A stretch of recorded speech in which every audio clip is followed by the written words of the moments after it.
Buenas noches, queridos hermanos, hermanos de Berea, amigos.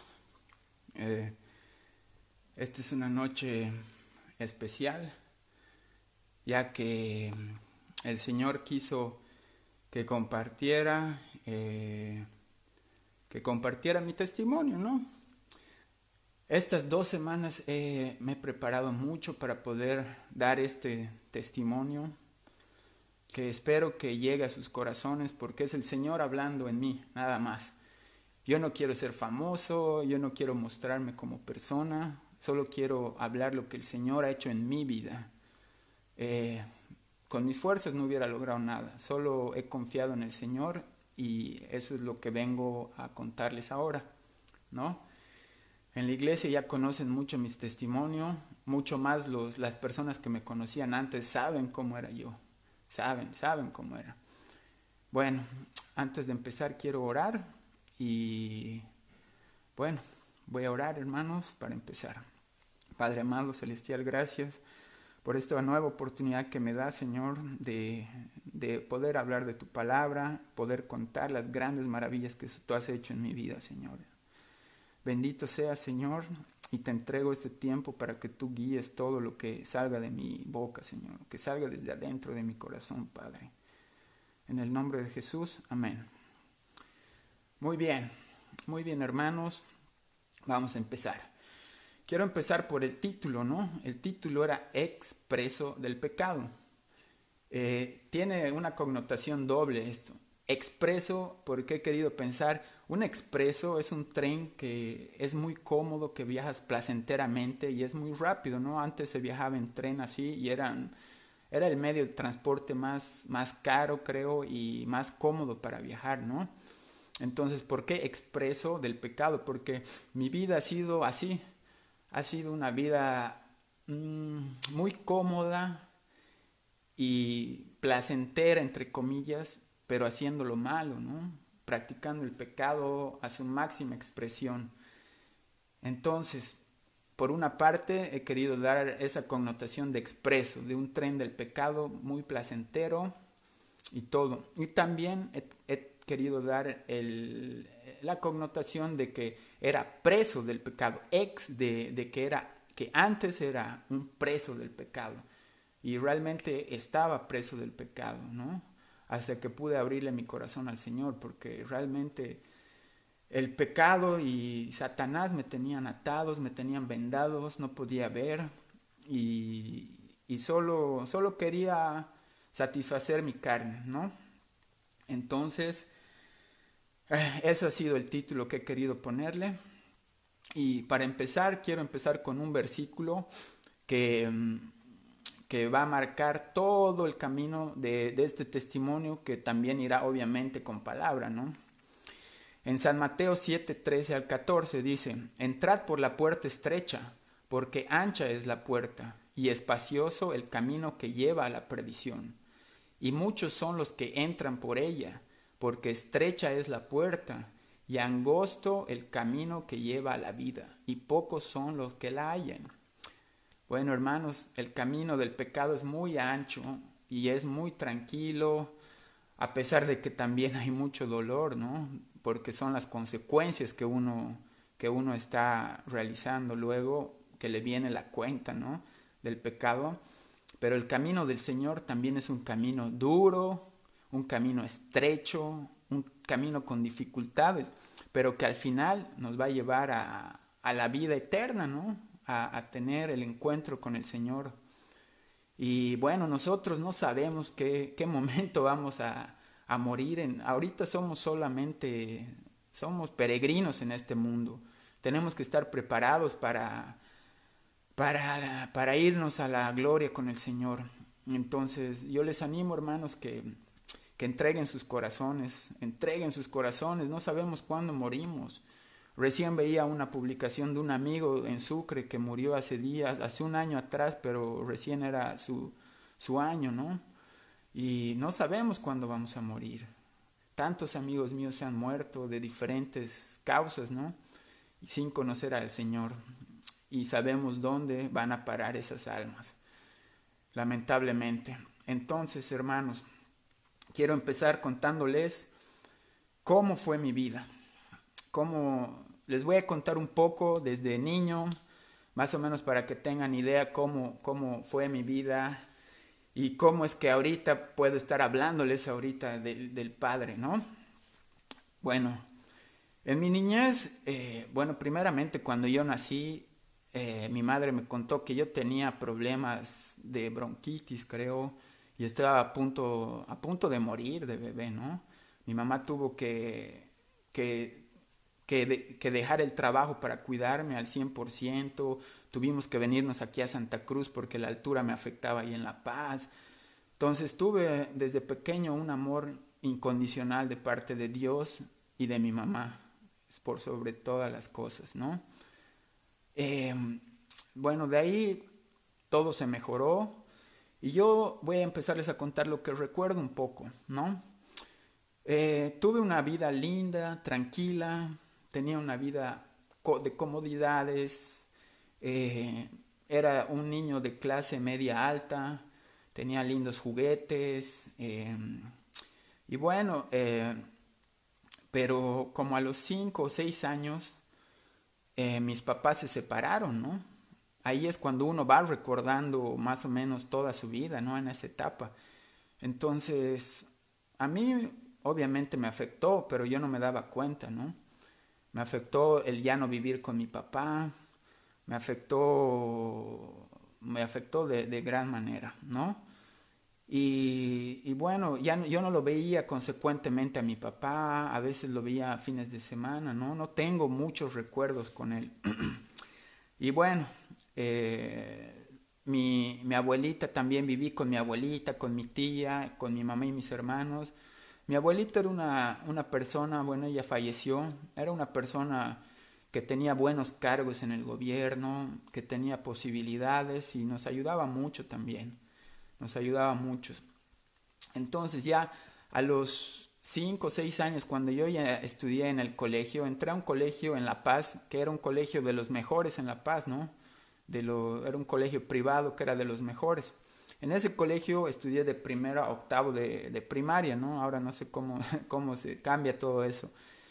Pero bueno, ahí eran puro hijos de médicos, había hijos de futbolistas profesionales, había hijos de comunicadores, de personas que presentaban las noticias, de empresarios grandes, ¿no? De empresas grandes, había hijos de ministros de gobierno, inclusive había hijos de presidentes, de expresidentes. Y bueno, yo me relacioné mucho con esa gente, digamos, de la alta sociedad, ¿no? Y bueno, conocí mucha gente. En ese colegio eran 4 paralelos y en cada curso eran como 40 alumnos. Imagínense, por curso éramos 160 alumnos, ¿no? 2 paralelos en la tarde y 2 paralelos en la mañana, ¿no? Para que tengan una idea. Bueno, yo era un estudiante de medio para arriba, digamos, ¿no? No me importaba mucho el estudio, no me gustaba en realidad. Eh, no me gustaban las clases, solo tenía que pasar de curso, ¿no? Esa era mi meta nomás, pasar de curso, no aplazarme, y bueno. Era de los alumnos molestosos, sí, era muy molestoso. eh, Tanto así que hasta así, bueno, también era peleón, tuve varios problemas ya en primero, segundo, tercero básico, me acuerdo que tuve problemas de peleas con otros compañeritos, así, pero bueno, tanto así, tan molestoso era que había un grupo de chicas que pidieron que me cambiaran de paralelo, ¿no? Y algunos chicos también. Bueno, son cosas que pasan de chicos, ¿no? Y al final me cambiaron de paralelo. Entonces ahí conocí a más gente, ¿no? Conocí a los 2 paralelos. La energía que yo tenía de niño la concentré en los deportes. En este colegio había lo bueno, era un colegio muy bueno, realmente era muy bueno en los estudios y en los deportes también, ¿no? Se destacaba mucho. Yo he entrenado ahí casi todos los deportes, he entrenado básquet, he entrenado fútbol, he entrenado vóley no he entrenado, me parecía un deporte de chicas.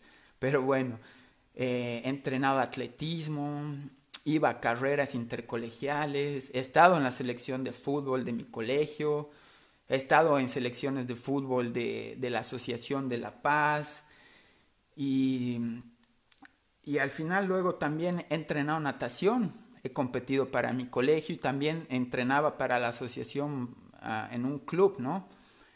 Y bueno, ahí en ese transcurso aprendí mucho de disciplina y de constancia, ¿no? Y de perseverancia, de resistencia, etcétera, ¿no? Porque para llegar, fui un gran nadador, ¿no? No quiero jactarme, pero yo he entrenado 5 años natación y llegué a la selección paceña. Para llegar a la selección paceña tuve que realmente pasar muchos trabajo, ¿no? Gimnasio, dietas, entrenamientos, era duro. A mi edad de 11 10 años más o menos, es que tenía un ritmo de entrenamiento bien duro, ¿no? Y bueno, pero a pesar de todo eso, algo que siempre me faltaba era mi papá, ¿no? Creo que eso me hacía mucha falta. A pesar de que tengo lindos recuerdos muy vagos, que él me llevaba a jugar racket, por ejemplo. Con él aprendí a jugar racket, aprendí a jugar tenis. Él era periodista deportivo, él relataba los partidos profesionales, entonces podía entrar yo, me acuerdo, al estadio Hernando Siles, entraba a los camarines, iba a ver a mi equipo campeón, al Tigre, yo soy del Tigre, entonces era muy lindo también, ¿no? Pasé lindas experiencias con mi papá que me marcaron, pero a la vez también me hacía mucha falta. De verdad que recién me doy cuenta y fue algo que marcó mi vida, ¿no? Entonces, bueno, pasé todas esas cosas y ya cuando tenía 11 años más o menos, llegó un golpe muy duro a mi vida. Eh, eh, Era una etapa muy difícil porque estamos entrando a la preadolescencia, ¿no? Y yo recuerdo muy bien que yo estaba en mi casa y llaman, ¿no? Y me llaman y páseme con su mamá, me dice una persona, ¿no? Y le paso a mi mamá y mi mamá no se pone a llorar y me dice, ¿qué pasó? Tu papá ha fallecido, me dice. Yo, ¿qué? Yo no entendía bien, ¿no? Pero mi papá había tenido un accidente automovilístico, ¿no? Fue un golpe muy duro para mi casa, para mis hermanos seguramente, para mí fue terrible. Y a pesar de que no lo veía y no compartía mucho, ¿no? Pero fue duro, ¿no? Algo que marcó mucho, igual recuerdo en el velorio, estaba, yo estaba re triste, ¿no? Y no quería estar en el salón velatorio. Me acuerdo era en la avenida Bush y en La Paz, ¿no? Y yo no quería estar ahí adentro porque ay, era triste, pues, ¿no? Entonces yo me salí a la calle, ahí a la avenida y me senté. Y recuerdo muy bien una compañera de colegio, de curso, con la cual no compartía mucho, ¿no? Pero sí la saludaba, éramos compañeros, ¿no? Me acuerdo de ella, Micaela Molina. Fue la única, creo que fue, y fue y me consoló, me puso la mano en el hombro. Y con eso fue algo muy grande, algo que marcó mi corazón, a pesar de que yo no tengo ni contacto con ella, ¿no? Pero marcó algo muy grande. Ojalá que llegue a ver ella esto. Y bueno, ¿no? Para, les voy a dar un versículo para apaciguar, digamos, esta etapa, ¿no? de mi testimonio, que es Salmo 27:10, que dice, aunque mi padre y mi madre me dejaran, con todo Jehová me recogerá. Y realmente Jehová desde ahí me cuidó mucho, a pesar de que mi mamá hizo todo el esfuerzo de querer reemplazar ese amor de padre, pero es muy difícil, ¿no? Es imposible reemplazar ese amor de padre o reemplazar el amor de madre, ¿no? tiene que ser el amor del padre o de la madre para el hijo, ¿no?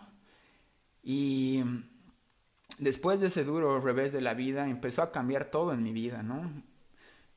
Si en esa etapa de niñez era fregado y todo eso, imagínense cómo ha cambiado luego, ¿no? Luego de la muerte de mi papá. Me volví más rebelde, empezaba a faltar a clases en el colegio, y eso que era un colegio muy estricto. Eh, Me faltaba de clases, me iba con mi enamorada, con mi cortejita, ¿no? En ese entonces, ella estaba en la mañana y yo en la tarde, entonces yo me iba y nos salíamos a pasear. Eh, yo ya no me sentía a gusto en el colegio, ya no me sentía a gusto con ese tipo de gente, me parecía algo muy monótono, aburridísimo, no me gustaba esa clase de gente porque era gente pues con dinero que les gustaba aparentar y todo, a pesar de que el colegio era un colegio católico y también nos daban buenos valores, ¿no? Nos enseñaban la palabra, sí, era de curas, nos enseñaban la palabra, pero bueno, eso era por obligación, ¿no? Para mí no era algo muy relevante, ¿no? En este colegio tenía un grupito, ¿no? Al principio era, cuando estaba en un paralelo, tenía un grupo de amigos metaleros, digamos, ¿no? Nos gustaba oír heavy metal, metal, ahí empecé un poco a irme a otro camino, ¿no? Empecé a oír música pesada, ¿no? Grupos bien fuertes, ¿no? Para esa época, porque ahorita es como que medio normal ya. Y con uno era mi mejor amigo en ese entonces, ahora se convirtió al Señor, un buen amigo, Cristian Paredes, ojalá que lo vea igual. Es un baterista súper capo ahorita, que está sirviendo al Señor también, que se convirtió ahí en La Paz. Y bueno, con él empezábamos a oír música heavy metal y bueno, etcétera. De ahí cuando ya me cambiaron de paralelo por las quejas de las compañeras y los compañeros, ya conocí a otro grupo de amigos, ¿no? Y con estos amigos ya empezamos a conocer la patineta, pucha. La patineta, espero que no se ofendan amigos skaters, pero el skate sí que ayudó mucho a transformar mi vida. El eslogan de los skaters o del skate mundialmente es Skate and Destroy, que es skate y destrucción, o Skate or Die, que es skate o muerte, ¿no? Entonces imagínense eso, ¿no? Ya con el eslogan que nos dan, ya se pueden imaginar. Entonces yo ahí conocí la patineta con estos amigos, que éramos 5 o 6 amigos, ¿no? Que nos gustaba patinar. Entonces en el colegio esto era algo muy anormal, pues algo nuevo que la gente, ay, se asombraba. Y es más, ya cambiamos de forma de vestir, pues imagínense, en ese entonces éramos pues los payasos, me acuerdo. Y éramos muy pocos los que vestíamos así diferente, porque en el colegio no había uniforme, podíamos ir como queríamos, ¿no? Entonces tuvimos igual problemas con los directores, nos decían que no podíamos vestir así, entonces como rebeldes, ¿no? Y más con la patineta. Y ahí uno de mis amigos, su papá era médico y siempre viajaba a Miami porque ahí tenía consultas igual, ¿no? Hasta ahorita creo. Entonces, ese mi amigo, que era igual mi mejor amigo luego, Álvaro Badani, espero que veas hermano, un saludo. Él me regaló mi primera patineta profesional porque yo empecé con una patineta de plástico, así que esas que venden en el mercado. Me regaló una patineta profesional, ¿no? Y wow, ahí sí que fue increíble, pues ya dije, yo me dedico a esto y me olvido del estudio, o sea, ya no me importaba el estudio, solo me importaba patinar. Era un sentimiento muy agradable para mí. Entonces, también cambió mi hábito de música. Conocí el skate y también ahí conocí al primo de un amigo, el cual falleció lamentablemente. Él no era mayor que nosotros. Esto era ya pues a los 12 o 13 años, ¿no?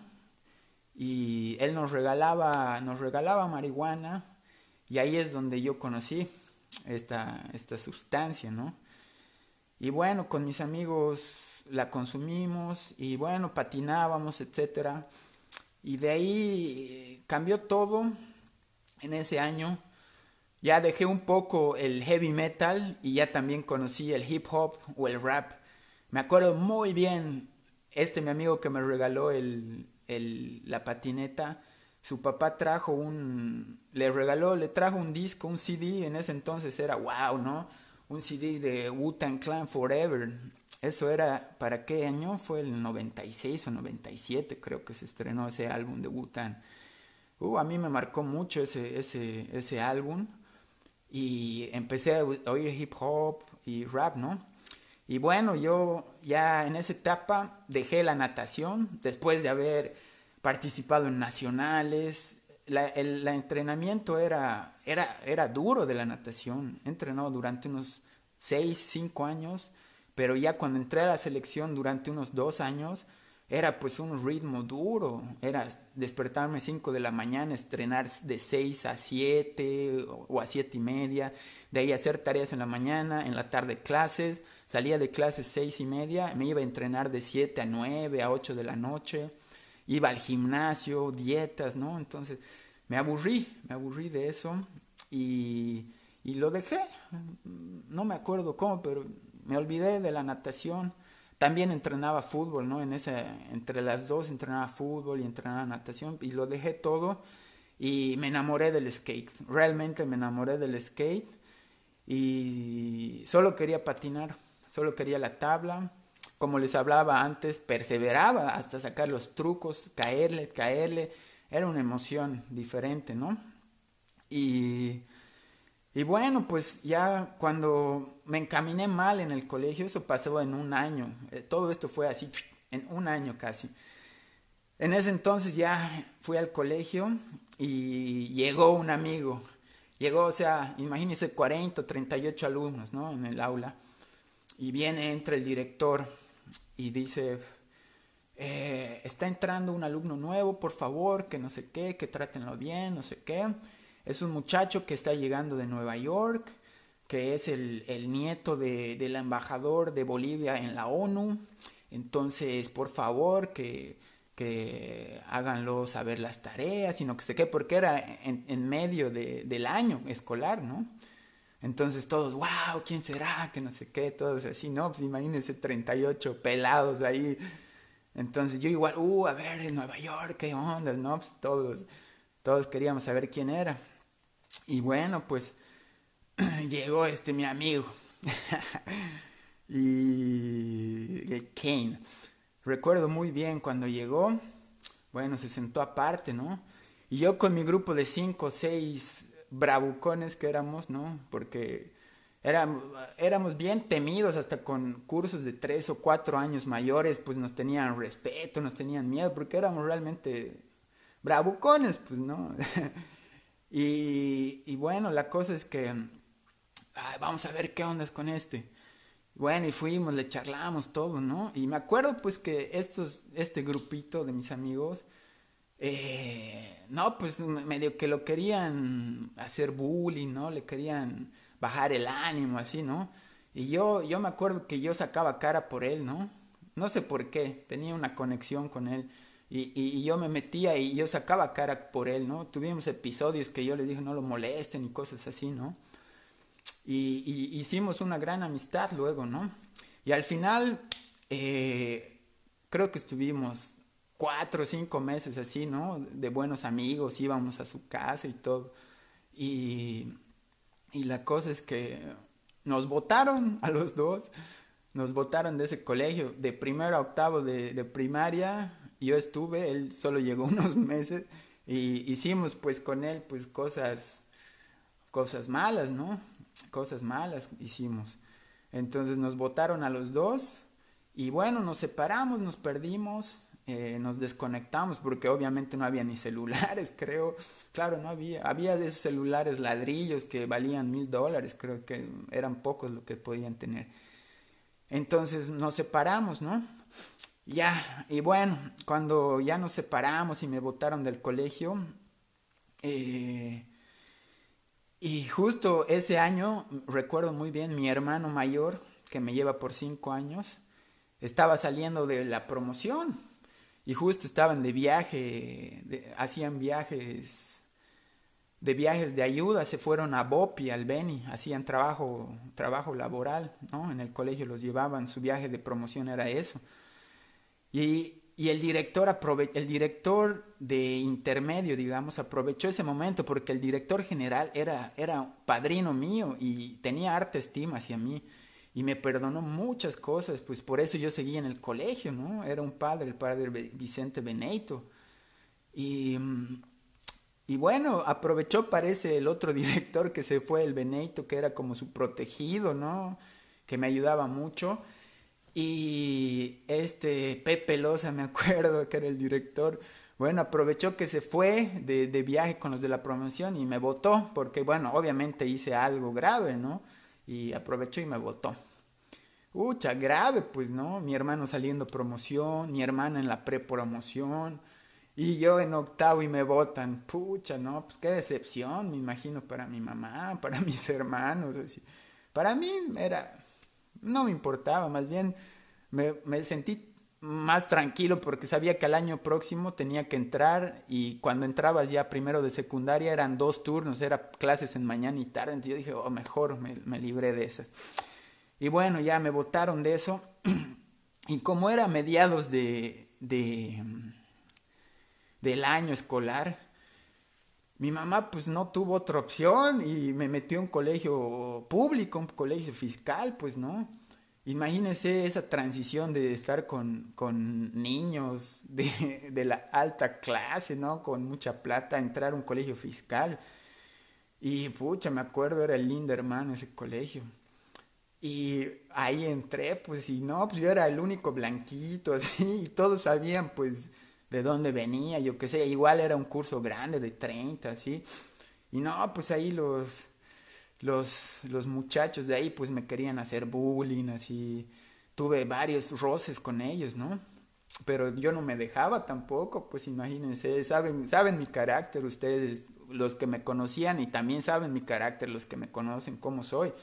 Entonces yo no me dejé tampoco y tuve varios problemas ahí en ese colegio con esos muchachos, ¿no? Y bueno, cambió totalmente mi vida luego de que me votaron ahí. Y bueno, de ahí acabé el año y de ahí cambié de colegio. Y bueno, la verdad es que pasé por muchos colegios, la verdad ni recuerdo por cuántos, conocía a mucha gente. Y de colegio que entraba, pues no aguantaba, pues me botaban por diferentes cosas. Porque me portaba mal, pues no voy a decir porque eran malos, ¿no? Hacía cosas malas. Ya estaba metido en el mundo de las drogas. Y obviamente empiezas siempre con la marihuana o el alcohol y de ahí va subiendo. Eso es una verdad muy cierta que muchos no quieren verla, ¿no? Y eso me decían a mí. Entonces, al final me iban botando de muchos colegios y de ahí terminé en el Don Bosco, ahí en el centro, porque ya no vivía en la zona sur en La Paz, sino me fui al centro. Y bueno, ahí ya también ya estaba aburrido de ese tipo de vida, ¿no? De esa gente, no me gustaba ese ambiente. Y de ahí, obviamente que seguía patinando y patinando y patinando. Y ahí conocí ya otro tipo de gente, ¿no? Con el skate. Antes no había skate. El skate en Bolivia empezó realmente en La Paz. Y, y ahí éramos muy pocos los que patinábamos. Entonces yo conocí a un amigo que era un americano boliviano que llegó de Tampa, Florida. Y bueno, con él eh, pasábamos buenos tiempos, él me daba patinetas, yo qué sé. Y los que patinaban eran gente de la villa, o sea, de los lugares alejados de La Paz. Los que son paseños me entienden, de Villa San Antonio, Pampajasi, Villa Fátima. Y aquí en Santa Cruz, como decir que yo vivía en Equipetrol, en el Urubó, y me iba a patinar a la Pampa de la isla, al Plan 3000 así, ¿no? Entonces, y ahí me gustaba pues estar con esa gente, patinábamos, y eran pues gente maleada, gente que hacía que estaba en las drogas, que delinquía, robaba. Y me gustaba. Entonces también en ese colegio, en el Don Bosco, conocí a muchachos que ya estaban en la pandilla, ¿no? En ese entonces tenía unos 15 años, sí. Ahí conocí a un amigo, el Jinko, que, que él estaba en una pandilla que eran los choros latinos, ¿no? Y yo me entré a los choros latinos, así. Y bueno, era otra vida, pues, ¿no? Parábamos en el billar, tomando cerveza, ¿no? Fumando. Era una vida muy, muy fea, ¿no? Ahora me doy cuenta, para mí en ese entonces era, wow, qué buena vida, qué divertido, ¿no? Pero bueno, así empezó todo. Recuerdo que en una de esas, a los 15 años fue mi primera detención que tuve, ¿no? Que eh, era un 16 de julio, me acuerdo muy bien, y era una unión. Para los que están en La Paz me van a entender. Era cartel central, era una pandilla, por lo menos eran unos 2000 3000 integrantes. Y era la otra, la rival era la BU, que era otro tanto igual grandísimo, ¿no? Y me acuerdo que nos aglomeramos en el Parque de los Monos y yo me quedé impresionado porque éramos 1000 2000 personas ahí así, pero pandilleros armados de botellas, de cuchillos, de tubos de luz fluorescente, así, era muy loco. Y yo, wow, así, oh, qué adrenalina, ¿no? Y nos fuimos a la verbena ahí en la Pérez. Y ahí los íbamos a agarrar a los de la BU. Y, y me acuerdo ahí que había era como el jefe de todos ellos en su moto que iba, daba instrucciones y todos le hacían caso y teníamos que hacer caso y se iba en su moto, llegaba en su Honda 250 el loco y se iba y volvía, daba instrucciones así, ¿no? Y yo, wow, ese es el jefe, ¿no? Y bueno, pues fuimos y les dimos a los otros y ahí nos agarraron como a 30. Y, y, y bueno, ahí me metieron, creo que 2 días estuve en una correccional de niños, de menores de edad, pues me acuerdo, pucha, fue feísimo, pues ahí, ¿no? Esa experiencia, conocí unos casos terribles. Y bueno, pues así siguió mi vida, me volví a trasladar a la zona sur, pero a mí me encantaba parar en Pampajasi, que era arriba, la zona sur acá abajo, vivía en Obrajes, recuerdo, pero me iba pues 1 hora de viaje, 40 minutos, tomaba 2 micros o 3 micros para llegar a Pampajasi. Ahí tenía mis amigos con los que patinaba y también por un motivo especial, porque ahí estaban los dealers, los que vendían droga, ¿no? Entonces yo subía ahí, me pasaba todo el día, bajaba, compraba y la revendía en la zona sur, entonces así costeaba pues mi vicio también, ¿no? Y, y tenía más dinero extra, yo qué sé, ¿no? Eh, Todo esto fue a raíz de que también la música que oía, los videos y las películas que también afectaron de gran manera en mi vida, porque yo quería hacer como las películas, yo quería hacer y tener el dinero, yo qué sé, ¿no? Me gustaba vender, no sé, hacer las cosas prohibidas, yo qué sé, ¿no? Ya para mis 16 años, más o menos, 17 tuve varios problemas con la policía, con diferentes cargos, peleas, robos, vandalismo. Mi adicción iba creciendo, ¿no? Hasta que iba conociendo sustancias más fuertes, ¿no? Ya eran de la marihuana, ya tuve que consumir pastillas, pucho, unas pastillas terriblemente, oh, ni qué decirles. Eh, y bueno, en ese transcurso me volví a reencontrar con mi amigo de Nueva York, con el que nos votaron del primer colegio. Nos volvimos a reencontrar con mi amigo. Y empezamos pues a andar, ¿no? Igual él ya estaba metido en lo mismo que yo. Y bueno, pues y yo le llevaba también, vamos a la villa, vamos a la Pampajasi, con él íbamos, él también hacía sus cosas, yo qué sé, ¿no? Y de ahí ya pasé otros colegios, me votaron, yo qué sé, y al final le pregunto, oye, ¿y en qué colegio estás tú? Le digo, no, este es mi amigo. Me dice, estoy en el Británico. Allá, entonces yo voy y a mi mamá, mami, meteme al Británico, así. Y mi mamá, pero ¿por qué? Y no sé qué, no, meteme. Y yo estaba en un colegio, Los Pinos se llamaba. Fue el único colegio creo que donde no me votaron, ¿no? Pero yo dije, no, ya no quiero ese colegio. Y aparte que no me gustaba, porque igual era como de gente con dinero y no me gustaba. Entonces me fui al Británico, que igual era en la zona sur.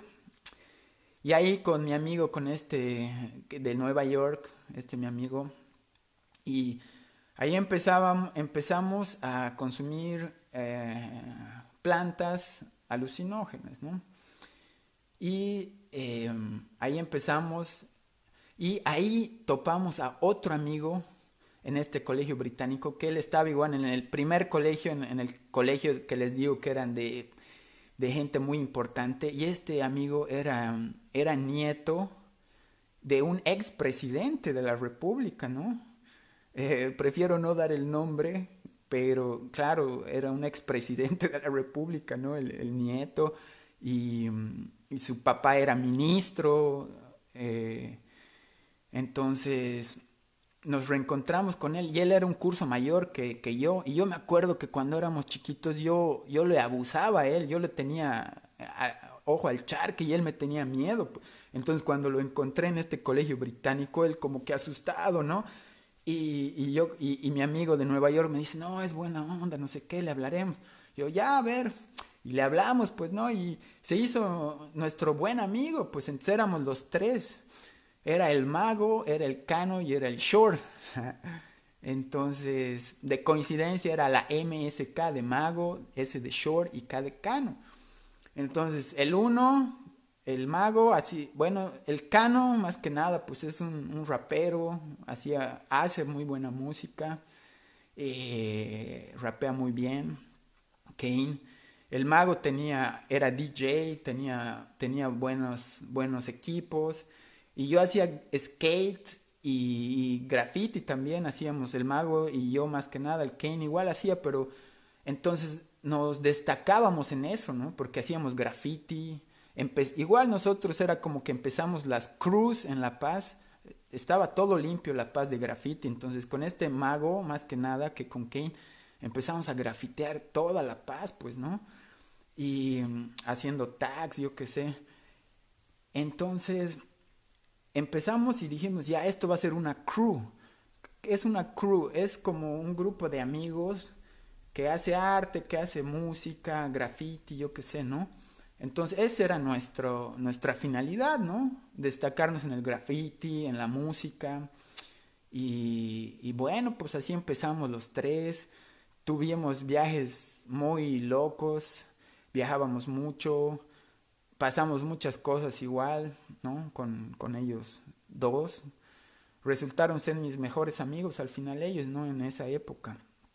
Entonces, también en ese entonces, muchos de los pandilleros de otras pandillas, porque nosotros nos estábamos en la zona sur, pero también subíamos al centro, pues entonces todos los pandilleros decían quiénes son esos MSK y no sé qué, ¿no? Y ya empezó a haber rivalidad, pues.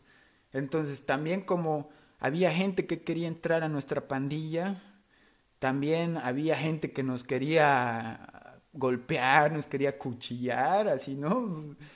Es algo bien tonto, ¿no? Pero bueno, eso pasaba. Y nosotros también, pues también hemos tenido peleas campales graves. Yo he tenido, para mí era casi normal llegar con ojos morados, con tajos, con acuchilladas. Era algo cotidiano casi para mí. Y, y bueno, pues entonces mientras crecía la mezcla, pero ese no era el propósito era hacer un grupo de hip hop, de graffiti, punto. Pero esto se empezó a convertir en una pandilla, pues entonces iba entrando más gente y todos pensaban que era una pandilla, pues y al final se hizo algo bien grande, pues, ¿no? Y bueno, para este episodio de mi vida, quiero ir con un versículo que dice en 1 Corintios 6:21, todas las cosas me son lícitas, mas no todas me convienen. todas las cosas me son lícitas, mas yo no dejaré dominar de ninguna. Yo en ese entonces me dejaba dominar por todas las cosas de la carne, ¿no? Para mí todo era lícito y todo me convenía, pero en realidad yo no sabía discernir qué estaba bien y qué estaba mal, a pesar de que tuve una buena educación. Mi madre me inculcó los mejores valores. eh, yo nunca en la vida he oído una mala palabra de mi mamá. Yo nunca en la vida le he visto a mi mamá borracha, nunca. Entonces era algo incoherente, ¿no? Lo que yo estaba haciendo, pues, ¿no? Entonces, ya para todo eso, ya a mis 17 años casi, todo fue disfuncional, perdón, todo fue muy disfuncional y, y mi mamá tuvo que cambiarse de trabajo, pues la destinaron a Sucre, del trabajo que ella estaba en La Paz, y me dijo, te vienes conmigo porque yo hacía muchas cosas, pues imagínense que me deje solo, ¿qué iba a hacer? Pues no. Entonces me dice, te vas a ir conmigo a Sucre. Y yo no quería, no quería. Y al final pues me llevó nomás, pues no tuve de otra, me llevó. Y bueno, me fui a Sucre y ahí pues la ciudad blanca, ¿no? La capital, la ciudad blanca, la ciudad de plata, del pagador y no sé cuántos nombres más tiene Sucre, ¿no? Yo llegué a Sucre y era la ciudad blanca, pues realmente blanca. Y bueno, llegué con el skate y, y llegué, empecé a patinar, conocí ahí, la primera persona que conocí fue a Yogi 13, un rapero igual que ojalá me esté viendo, a Yogi. Y él patinaba también, entonces empezábamos a patinar, todo bien. Él igual estaba metido en las mismas andanzas, ¿no? Porque, bueno, cuando estás en el skate va muy relacionado con la marihuana más que nada, no al 100%, hay excepciones, ¿no? Pero va muy relacionado. Y la cosa es que empecé a conocer gente y bueno, pues todos ahí, como no había muy buen nivel de skate, todos pues se quedaban asombrados de mí, pues todos, wow, que no sé qué. Y también empecé a hacer graffiti, pues, entonces todos quedaron locos en Sucre, pues, de la Ciudad Blanca, como mi pandilla o mi crew era MSK, yo empecé a grafitear todo MSK, Short, entonces, wow, todos quedaron locos ahí, y ahí sí que todos querían ser mezca, quiero ser mezca, que no sé qué. Y bueno, pues yo ahí sin querer queriendo hice un grupo igual de gente y que realmente nos hicimos respetar, ¿no? Respetar así como pandilla. Pues eran muchachos con bien zarpados, bien agresivos, ¿no? Y yo era como el líder, pues, ¿no? Ahí yo era el líder en realidad, ¿no? Pero ellos me seguían, en realidad yo no quería eso, pero sucedió. Y entonces, de ahí yo me acuerdo muy bien, enamoré con una chica ahí en Sucre. Y me acuerdo cuando llegué, yo me había llevado un poco de marihuana, ¿no? Para pasar el rato. Y ya se me había acabado y le digo a la chica esta, oye, ¿y no conoces a alguien que me pueda vender? Y me dice, conozco a alguien, ¿no? Y me dice, sí, este es el mayor, este es el mero mero, así se dice, ¿no? Y bueno, pues yo le digo, bueno, lo conozco, y digo, oye, vendeme un poco. Y me vende, ¿no? Un poco de marihuana y yo veo y le digo, esto es de verdad 50 bolivianos, sí, y pues para mí era muy poquito, ¿no? Porque yo en La Paz conseguía mayor cantidad, pues por ese mismo precio. Entonces yo digo, wow, esto es 50 bolivianos, entonces en mi mente, ¡pum! Se me prendió pues el foquito de la maldad. Y dije, wow, si esto es 50 bolivianos, entonces me voy a hacer rico acá. Entonces yo decidí ir y venir de La Paz a Sucre, ¿no? Hacía viajes esporádicos y traía marihuana y otras cosas, ¿no? y las revendía en Sucre. Y como Sucre es una ciudad tan pequeña, eh, pues todos, yo era como el mayor allá, pues así todos quedaban locos conmigo, todos querían ser mis amigos. Ahí uno se da cuenta, ¿no? Todos querían estar conmigo. Y pucha, no, pues yo la pasaba bomba en Sucre. Me hacía plata, tenía amigos. Y bueno, saben qué conlleva todo eso, ¿no? Y ya, igual, como fue creciendo esta pandilla, también fueron creciendo los enemigos, pues, ¿no? Y pucha, ¿no? Pues yo también a los más pesados de ahí de Sucre les di sus buenas palizas. Yo era bien peleador antes. Les di sus buenas palizas y mira, ahorita veo a Alex Chumacero.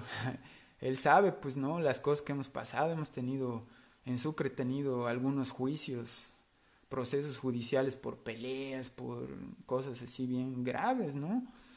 Y, y bueno, todo lo que yo estaba cuidando en La Paz, digamos, con los enemigos en La Paz, en Sucre me lo hicieron realmente.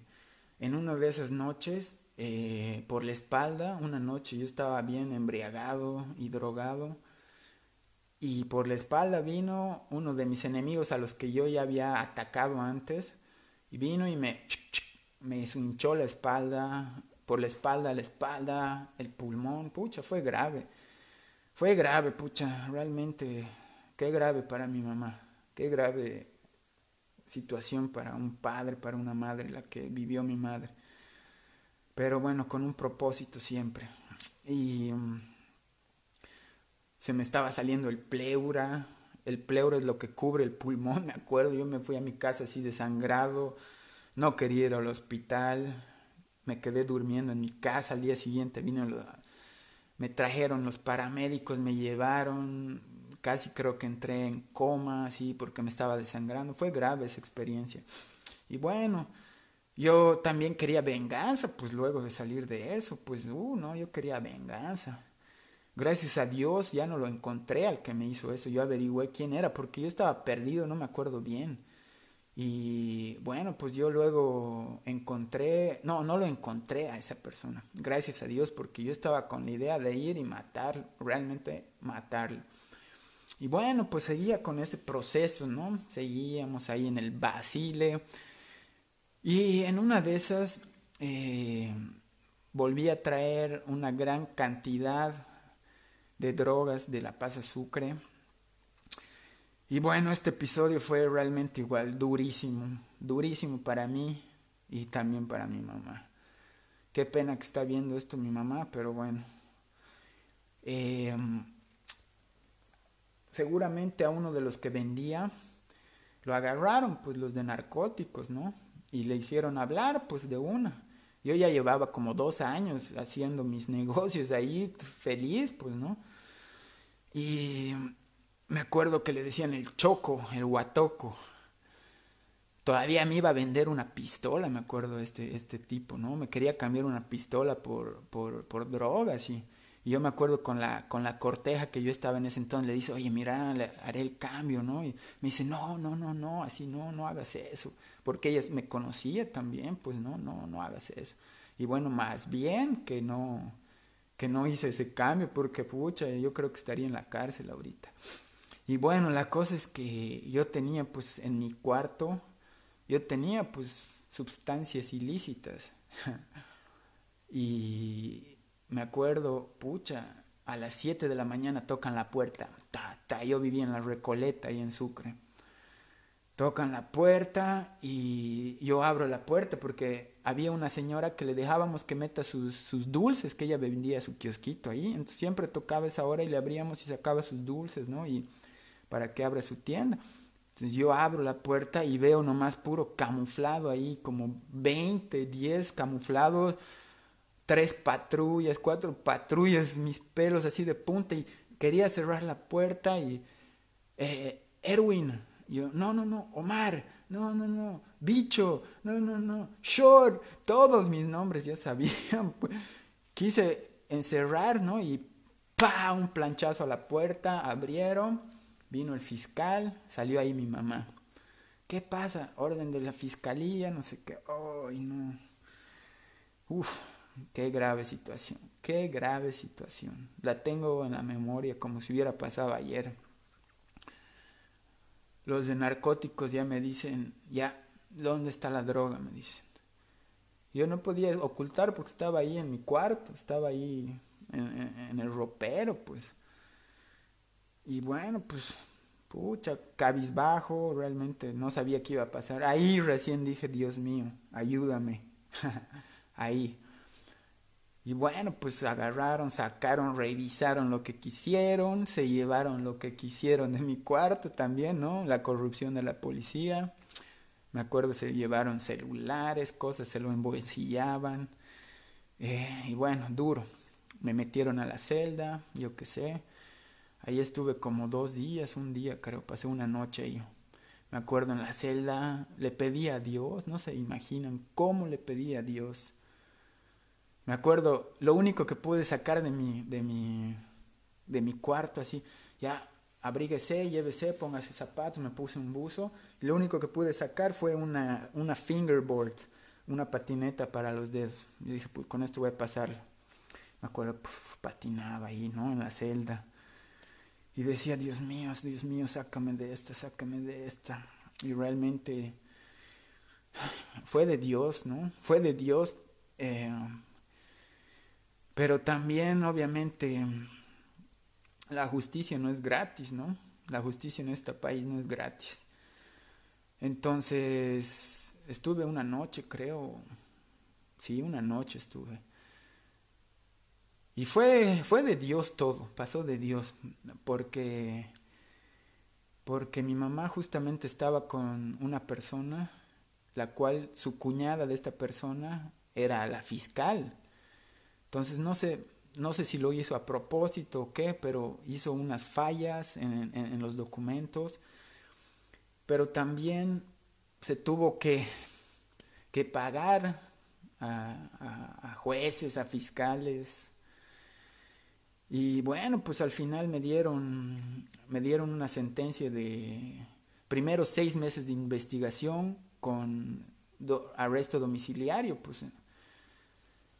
Y yo tonto, salí de ahí y ya, pues, ya no tenía nada. Y me acuerdo, no, pues yo no podía estar sin droga. Ese rato que salí, mi mamá, vamos a la casa. Y yo, no, me fui. Me fui y no, pues así llamé al dealer y mándame. Pucha, no, qué estupidez más grande. Y bueno, pues de nuevo, como yo dije, voy a estar encerrado, pucha, ya tenía que ir a firmar, no sé qué. En ese entonces, igual pasé, me valía la verdad, me valió. Igual seguía haciendo macanas, no cumplía mis horas de detención en casa, seguía embriagándome, seguía drogándome. Es más, tuve otro proceso, ya fue de Dios. En ese arresto domiciliario tuve otro proceso por unas peleas que tuve. Y no sé cómo no se juntaron los dos procesos para que me metan directo, no sé cómo. Pero igual ahí se tuvo que pagar a la otra parte para que no me lleve a juicio, todo un show, ¿no? Y bueno, pasé todo eso y al final de los 6 meses de investigación de los de narcóticos, determinaron que la sentencia, por lo que habíamos metido la plata, bueno, mi mamá, no me metan a la cárcel, pero me dieron como consumidor. Yo tenía como 1 kilo, creo, de marihuana, varias pastillas y me dieron como consumidor.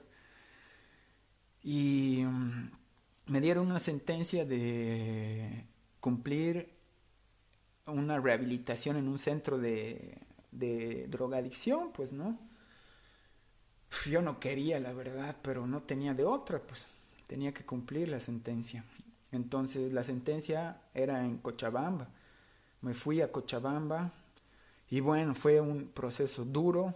Igual ahí hice jocha, macanas, pero ahí era un centro cristiano y me metían mucho la palabra también. Ahí conocí la palabra harto, harto.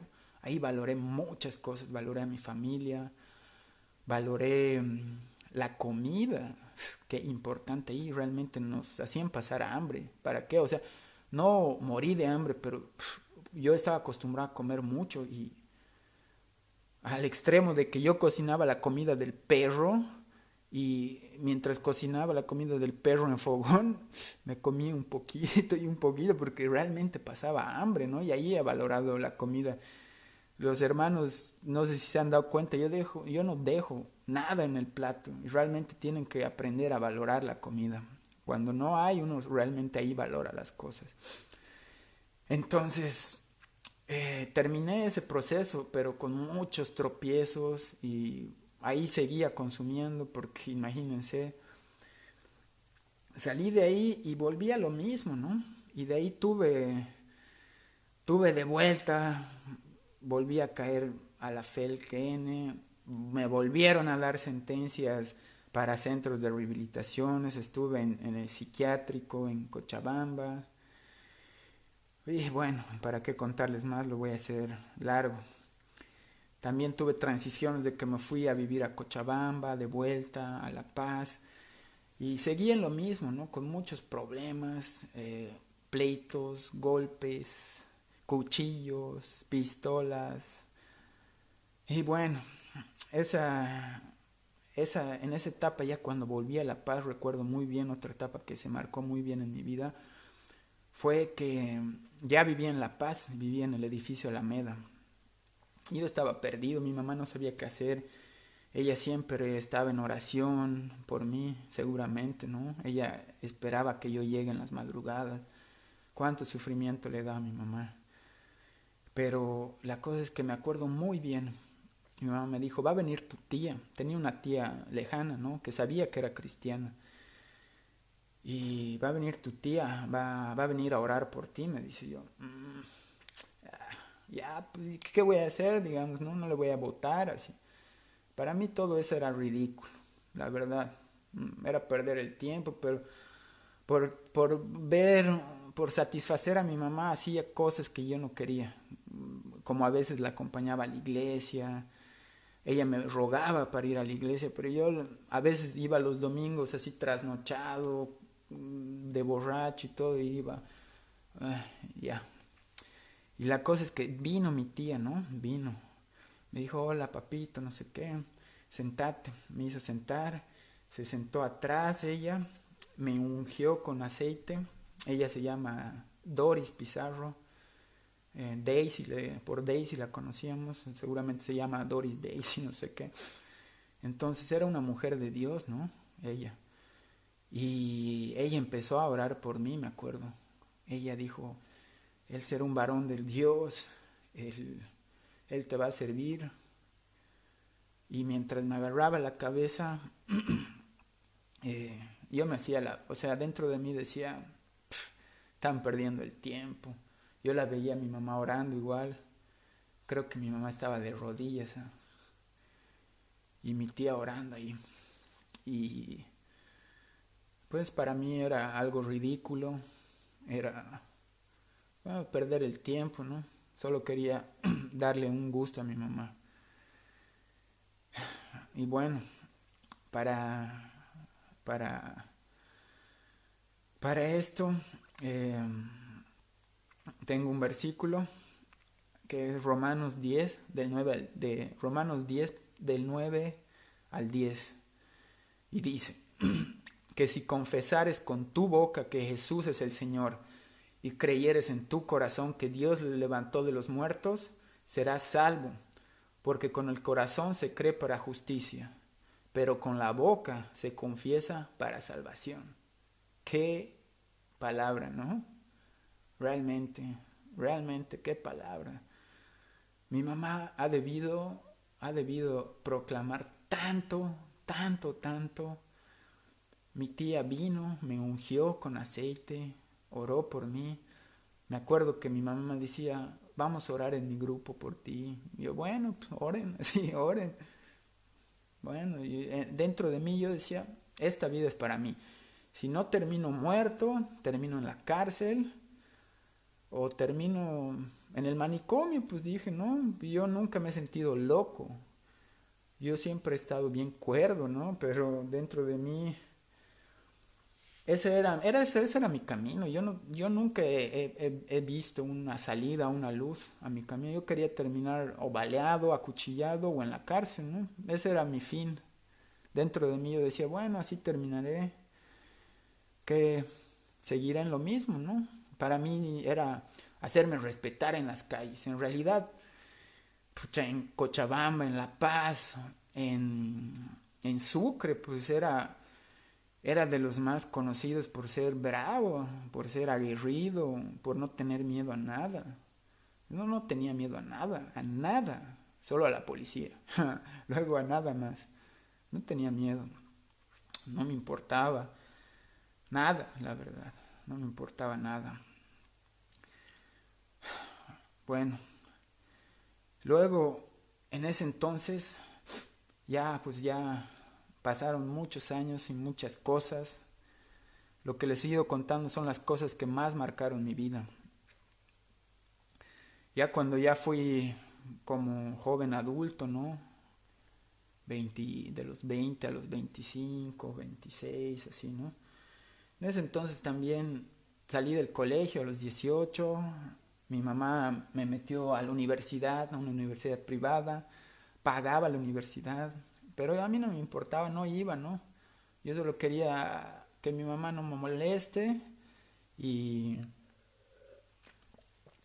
bueno, que esté tranquila, ¿no? Me dolía también verla sufrir a mi mamá, me re dolía. Para mí era algo bien duro, pero mis vicios eran mucho mayor prioridad que eso. Entonces ya pasé a ser un delincuente, pues era un delincuente, hacía muchas fechorías, ¿no? Si bien tenía una casa, tenía dinero, eh, yo le mentía a mi mamá para que me dé de una o de otra forma dinero. Tenía oportunidades de trabajos, pero no quería tampoco trabajar, quería estar en la calle, disfrutar. Y bueno, pues no valoré nada. Tuve procesos judiciales de diferente índole y tuve problemas emocionales también, ¿no? Obviamente, tanto para mí como para mi familia, para mis hermanos.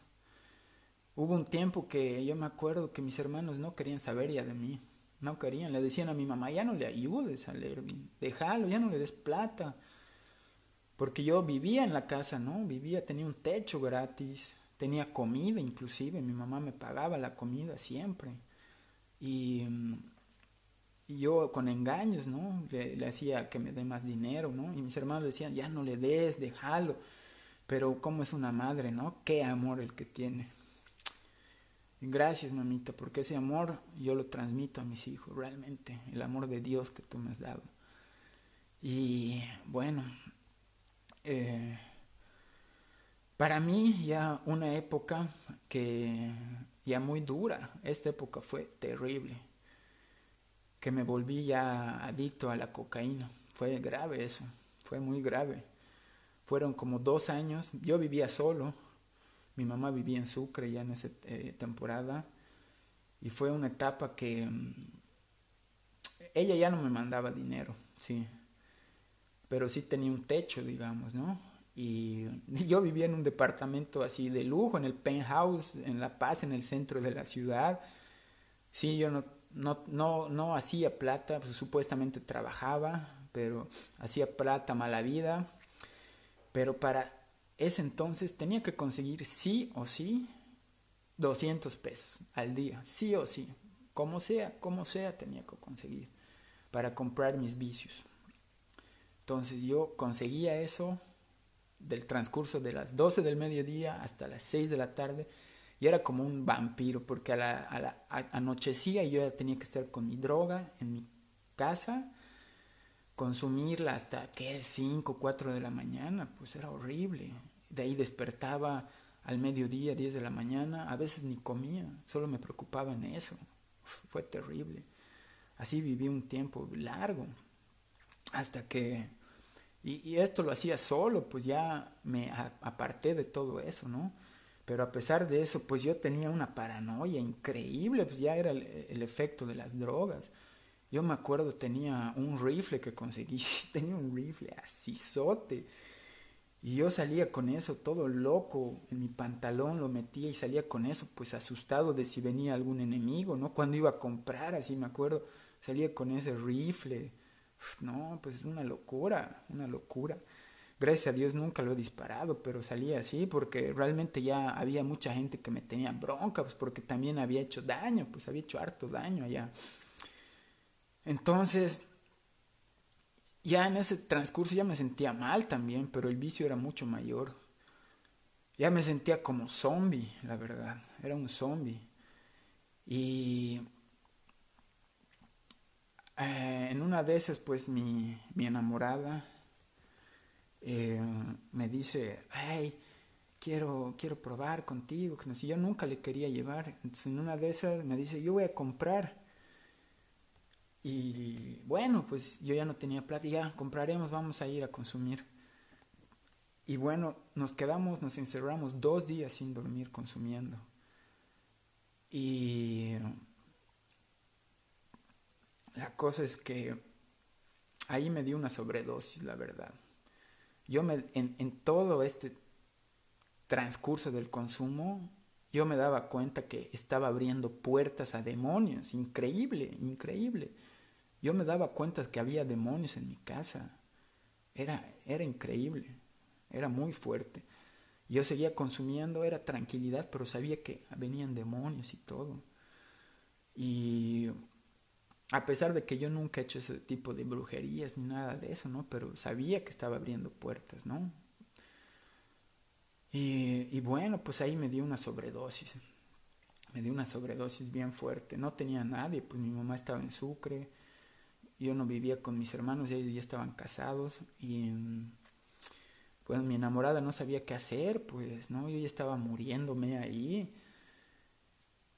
Y no sé cómo, y acá desperté re mal, no sabía qué había pasado. Y nos fuimos ahí cerca a una cruz verde, me acuerdo. Ahí pues no, estaba con mi ritmo cardíaco aceleradísimo, me tuvieron que inyectar tranquilizantes y no teníamos para pagar nada de eso, pues. Me acuerdo vino los papás de mi enamorada a pagar, porque ella los llamó, pues, ¿no? Vinieron, pagaron y me acuerdo que su madre me dijo, drogadicto de M, te vas a morir, no sé qué, así me empezó a maldecir. Uf, yo dije, ay, no. Ahí dije, no, esto ya está terrible. Ella se quedó conmigo, ¿no? Se quedó conmigo y salimos del lugar, salimos de ese hospital, de esa Cruz Verde. Y de esa Cruz Verde que para los que conocen era en la Camacho, en la avenida Camacho, Mercado Camacho, a 3 cuadras más o menos estaba Eclesía, una iglesia muy conocida en La Paz. Y yo saliendo de ahí ya no quería volver a mi casa. Yo he dicho, eso está lleno de demonios, yo no quiero volver ahí. No voy a ir a dormir a esa casa. Yo no puedo volver ahí. ¿Y qué fue lo que pasó? Que mis pies me condujeron ahí a Eclesía. Yo no sé. Le agarré de la mano, salimos de ahí. ¿Dónde estamos yendo? Me dice. Caminando más, le he dicho. Y mis pasos me llevaban a Eclesía, porque sabía que ahí estaba el Espíritu de Dios y yo quería estar ahí refugiado. Ya no quería estar en mi casa, no quería dormir ahí. Fui, no había ningún culto ni nada. Entré y nos sentamos ahí y me quebranté realmente. Me quedé como una hora, hora y media, me quebranté. ¿Y qué estoy haciendo con mi vida? He dicho. Obviamente que toda mi vida mi mamá me inculcó la palabra. Yo conocía la palabra. De niño he conocido la palabra, en el centro de rehabilitación he conocido la palabra, pero para mí, como les conté en la anterior prédica, para mí no era nada de importancia, solo era un libro. Entonces yo sentado ahí decía, Dios mío, ¿qué hago? Tuve que llamarle a una amiga de mi novia, ¿podemos irnos a dormir? Sí, claro, me dijeron, nos fuimos a dormir ahí. Y yo no quería volver a mi casa, no quería volver. Ahí dije, no, no puedo seguir así. Yo sabía que Dios me estaba cuidando. En todos esos años sabía que Dios me estaba cuidando, pero yo no quería aceptarlo. De ahí seguí haciendo cosas. Ya no quise saber más de la cocaína, más. Pero sí seguía consumiendo marihuana y pastillas, ¿no? Y seguía en la misma cosa. Hasta que tuve otro problema en La Paz. Ya me querían meter a la cárcel. Ahí dije, no, ¿qué hago? Me tengo que ir de acá. Me tengo que ir. Entonces agarré, mamá, chao, me voy. No sé dónde, pero me tengo que ir de La Paz. Y yo nunca en la vida quise vivir en Santa Cruz. No me gustaba el calor. No me gustaba Santa Cruz por el hecho de que había mucho racismo cuando en la época de Evo Morales y por collas y camas y todo eso, ¿no? Por lo que se veía en las noticias. Yo no quería venir aquí a Santa Cruz. Y de ahí, bueno, pues dije, tengo que irme a un lugar donde sepan donde no he estado antes. Agarré y me fui, me vine acá, pues. Me vine a Santa Cruz ¿y qué pasó acá? Yo dije, en Santa Cruz tengo que buscar una iglesia, sí o sí, porque si sigo en los caminos, yo sé que Santa Cruz es mucho más pesado o similar, que hay gente muy avesada, hay gente muy... que sabía que había todo eso. Entonces dije, tengo que buscar una iglesia. En sí, cuando me vine de La Paz acá, igual me traje droga. Y fue de Dios, fue muy rápido. A un amigo que patinaba lo encontré y me dice, hey, vamos a visitar a otro amigo de años que vivía en La Paz, a Paolo, que estaba en la iglesia en ese entonces. Vamos a visitarlo, le he dicho. Cuando me dijo iglesia y visitar, ahí lo relacioné y dije, aquí es donde tengo que ir. Me llevó, conocí la iglesia. Ustedes saben cómo llegué a la iglesia. Yo me acuerdo ahí en el patio de la iglesia, pues para mí era normal andar sin polera, Santa Cruz, calor. Yo me acuerdo, llegué pues todo collita y me iba por el centro sin camiseta, con mi cerveza en bolsa, con mi patineta. Y era pues para mí, el Miami, pues, ¿no? Igual en la iglesia, ¿saben? Yo patinaba, me quitaba la polera, qué calor, no sé qué. Y bueno, ustedes me han visto cómo he llegado. Eh, Nuevamente ahí digo, el Señor ha abierto su corazón con el amor de cada uno de ustedes, que fue realmente para mí, fue grande, grande el amor que ustedes me dieron. Y fue un proceso, ¿no? Fue un proceso, no fue algo de golpe. Yo le entregué mi corazón, pero el vicio seguía ahí. Satanás no quería soltarme, pues no quería soltarme. Quería verme ahí muerto o en la cárcel. Yo cuando empecé acá igual me fui a los pozos, empecé a conocer gente bien peligrosa. Y bueno, fue un proceso que ustedes lo han vivido, que el Señor lo ha hecho. La gloria es para el Señor. Yo he puesto fuerzas, pero no eran mis fuerzas únicamente, es Dios el que hizo todo el proceso. Eh, de ahí cambié, la palabra trabajó en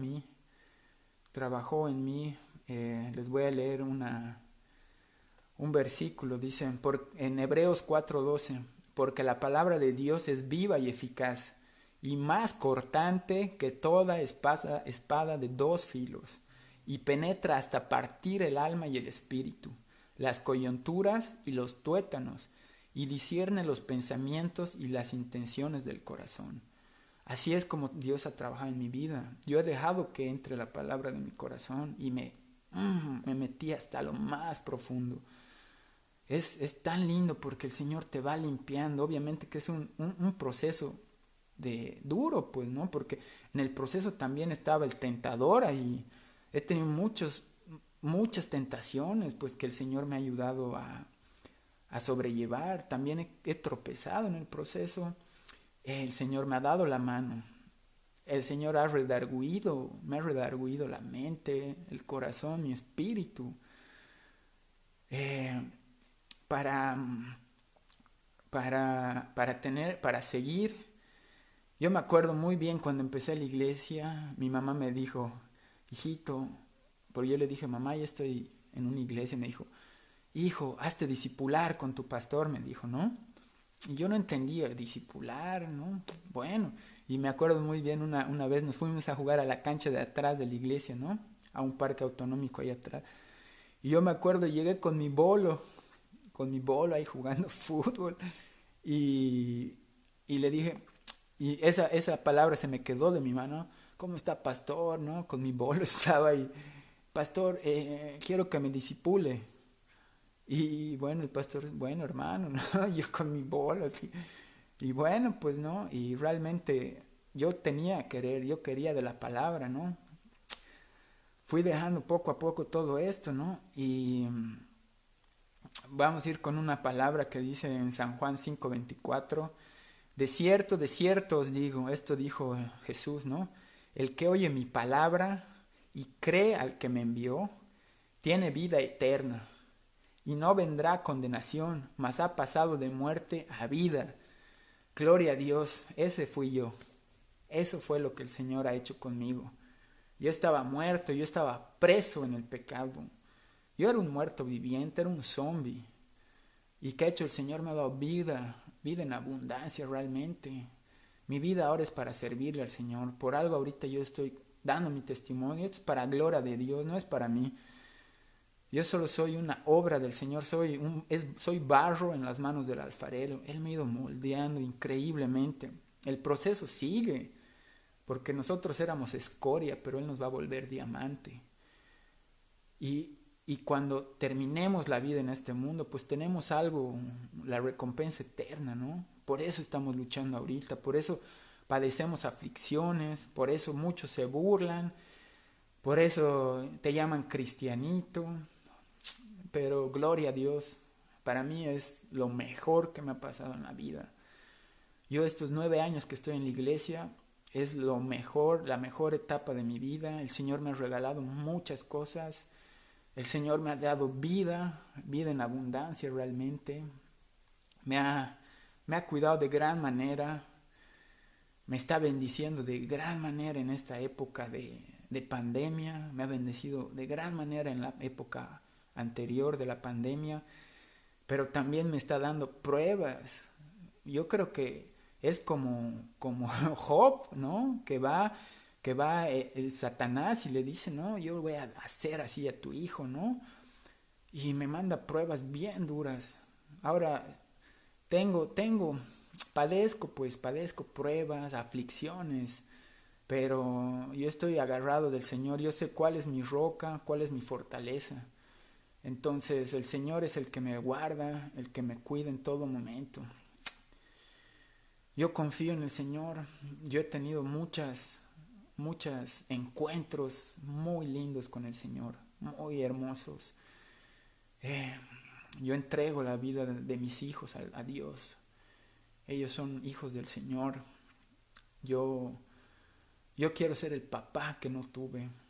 Quiero darles todo el amor, quiero enseñarles todo lo que yo sé para que ellos sean hijos del Señor. Y también les estoy compartiendo esto a ustedes, hermanos. Si bien no han pasado todas estas cosas, o tal vez muchos de ustedes están pasando, espero que estén viendo. He invitado a un par de amigos que siguen en la vida del mundo, perdidos así como yo estaba. Yo los veo, a veces veo sus publicaciones en el Facebook y no saben cómo me parte el alma. Lloro y oro cuando veo esas publicaciones y cómo están viviendo, porque se están engañando, se están matando en vida, se están envenenando. Yo sé que están viendo. Hermanos, busquen del Señor, es la única salida. Él es el único que nos va a sacar de ese fango. Tienen que salir, buscar de Dios. Vamos a ir con San Lucas 5:24. Dice, igualmente aquí Jesús habla, ¿no? De cierto os digo, el que oye mi palabra y cree al que me envió, tiene vida eterna y no vendrá a condenación, mas ha pasado de vida y muerte. Perdón, eso ya lo he leído.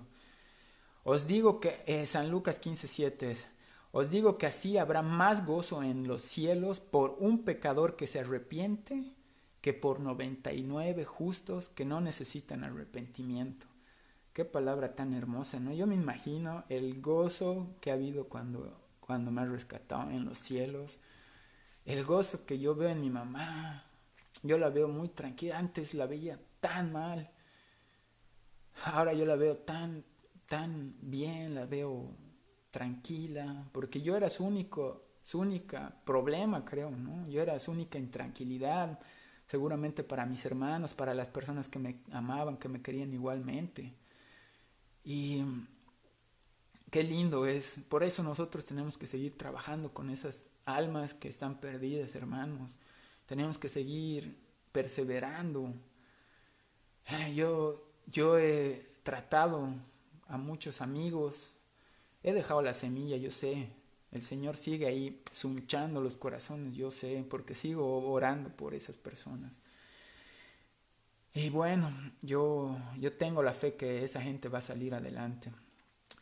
Vamos con 2 Corintios 5:17, que dice, de modo que si alguno está en Cristo, nueva criatura es. Las cosas viejas pasaron, he aquí todas son hechas nuevas. Pues eso es lo que el Señor ha hecho en mi vida. Todo me lo ha cambiado, todo ha sido nuevo. Me ha dado mucha paz, me ha dado otro estilo de vida. Ahora todo lo que hago es para gloria de Él, ya no para satisfacer la carne, sino para gloriarle al Señor. Y bueno, hermanos, vamos a irte a un último versículo que dice en Romanos 10:13, porque todo aquel que invocare el nombre del Señor será salvo. Así que nosotros tenemos que estar invocando diariamente en esta época aún más dura. No sabemos, los que estamos saliendo a trabajar, no sabemos qué va a pasarnos, no sabemos si vamos a volver. Tenemos que estar siempre invocando el nombre del Señor, encomendándonos, encomendando nuestras familias, nuestros hijos, leyendo la palabra constantemente, haciendo el bien al prójimo, ayudando, obedeciendo la palabra, es lo único, alimentándonos de la palabra, obedeciendo de la palabra. Para mantenerme yo constante aquí en la iglesia, que obviamente es el cuerpo de Cristo, para mantenerme constante en esta vida que, que, que cambia radicalmente a las personas. ¿Qué es lo que he hecho? Les aconsejo. Leer la palabra, muy importante, es alimento para el espíritu. Leer la palabra y obviamente hacer lo que dice la palabra, obedecer. Otra cosa que me ha sujetado mucho es juntarme con buenos amigos, pues. Tenemos que estar con amigos sabios, con amigos de la iglesia, con personas que te apoyen, que te den la mano, que no anden en caminos chuecos, sino que anden en los caminos rectos. Si bien tenemos que hablar a la gente que está en el mundo, mas no tenemos que dejarnos llevar por ellos, más bien nosotros tenemos que llevarlos a nuestro camino, ¿no? Eso es un punto muy importante que debemos hacer. La oración y el ayuno también, puntos muy importantes para la vida espiritual, para la vida de un cristiano. Y por último, el discipulado. Qué importante es el discipulado, asistir a sus grupos pequeños, ver prédicas, alimentarse más y más. Les animo que sigan discipulándose, hermanos, sigan alimentándose de esta palabra tan hermosa que es nuestro manual de vida en sí, ¿no? Y bueno, hermanos, con esto voy a terminar este testimonio. Quiero agradecer de forma especial a mi mamá. Yo sé que ella, todo lo que estoy contando debe saber el 10%, pero ella también conoce mis caminos ahora. Agradecerle por todo lo que ha hecho, a mis hermanos, por toda la ayuda que siempre me han dado desinteresadamente.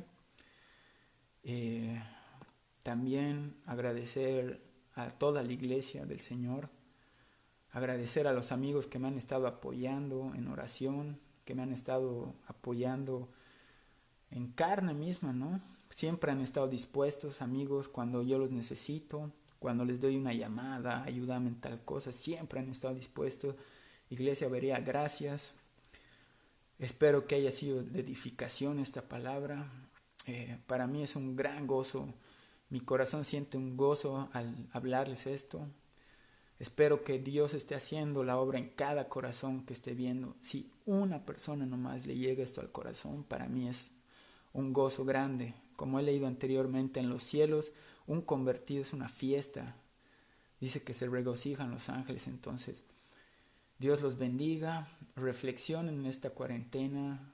Abran su corazón a Dios. Y bueno, gracias por todo, hermanos. Y nuevamente un abrazo grande a mis niños del curso de los soldaditos. Bendiciones, sigan haciendo sus versículos. Los amo mucho en el Señor. Cuídense mucho y Dios nos guarde y nos bendiga, hermanos. Gracias por su paciencia al oírme. Para mí ha sido un alivio, una descarga. El Señor, creo que es la primera vez que cuento así tan detalladamente mi testimonio. Antes lo había contado, pero no tan detallado, ¿no? Que redarguye a muchas personas. Y bendiciones a toda la iglesia Berea. Saludos a cada uno de los que está viendo y de los que va a ver esto. Dios los bendiga, hermanos. Amén.